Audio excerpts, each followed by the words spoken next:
नमस्कार, मैं सुवर्णा। न्याय टीवी में आप सभी दर्शकों का स्वागत है। कोर्ट राउंडअप की खबरें अब विस्तार से। सुप्रीम कोर्ट ने नीट पीजी 2021 के लिए काउंसलिंग के लिए एक स्पेशल स्टे राउंड की मांग करने वाली याचिका खारिज कर दी, ताकि उम्मीदवारों को एआईक्यू के एक राउंड के आयोजन के बाद उपलब्ध रिक्त सीटों के लिए भाग लेने की अनुमति मिल सके। जस्टिस एमआर शाह और जस्टिस अनिरुद्ध बोस की बेंच ने कहा, जब भारत संघ और मेडिकल काउंसिल ऑफ इंडिया द्वारा काउंसलिंग के किसी भी विशेष दौर का संचालन नहीं करने के लिए एक सचेत निर्णय लिया गया है, तो इसे मनमाना नहीं माना जा सकता है। दिल्ली हाईकोर्ट ने इलाहाबाद हाईकोर्ट के पूर्व जज जस्टिस पंकज नकवी को जूडो फेडरेशन ऑफ इंडिया के दिन प्रतिदिन के मामलों को संभालने के लिए प्रशासक नियुक्त किया है। जस्टिस यशवंत वर्मा ने यह भी निर्देश दिया कि अंतरिम में फेडरेशन के पूर्व अध्यक्ष, महासचिव और कोषाध्यक्ष संघ के मामलों के संचालन में प्रशासक को पूरा सहयोग देंगे। जम्मू कश्मीर एंड लद्दाख हाईकोर्ट ने सीआरपीसी की धारा 448 के तहत अग्रिम जमानत की मांग करने वाली याचिका पर सुनवाई करते हुए निर्देश दिया कि किसी ऐसे व्यक्ति को अग्रिम जमानत देने का कोई अधिकार क्षेत्र नहीं है जिसके खिलाफ उस पुलिस स्टेशन में मामला दर्ज किया गया हो जो अदालत के अधिकार क्षेत्र से बाहर हो।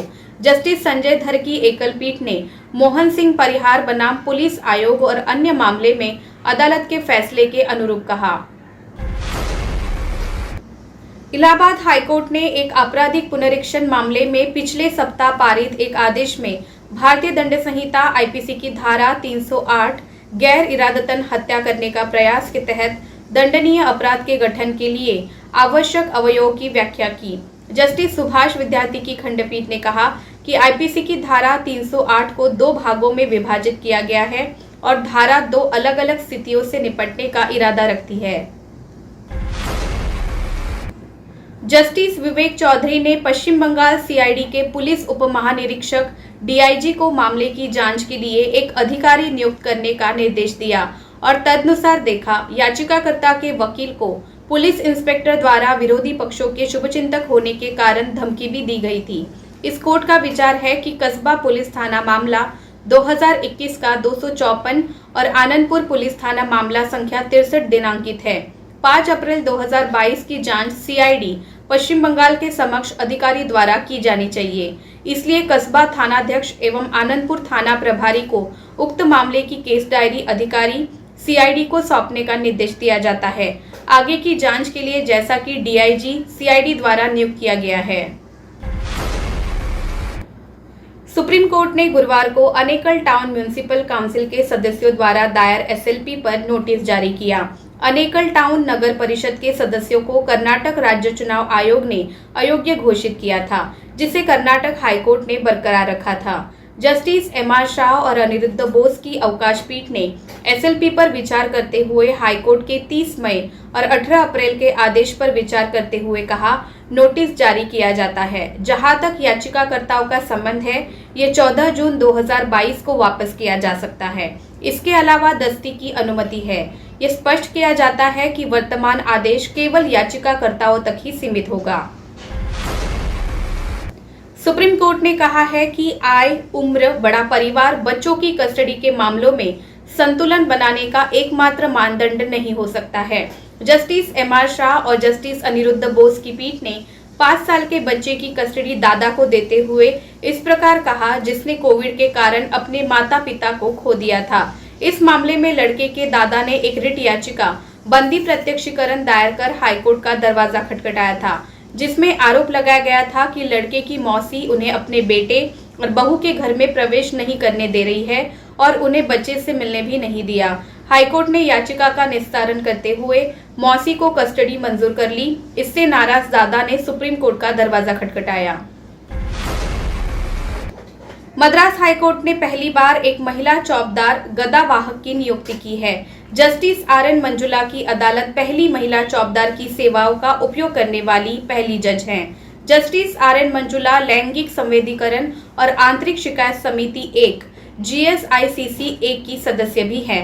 चौकीदार पारंपरिक रूप से पुरुषों का पद माना जाता है, जो गदा उठाता है और गणमान्य व्यक्ति की शक्ति को दर्शाने वाले गणमान्य व्यक्ति के सामने चलता है।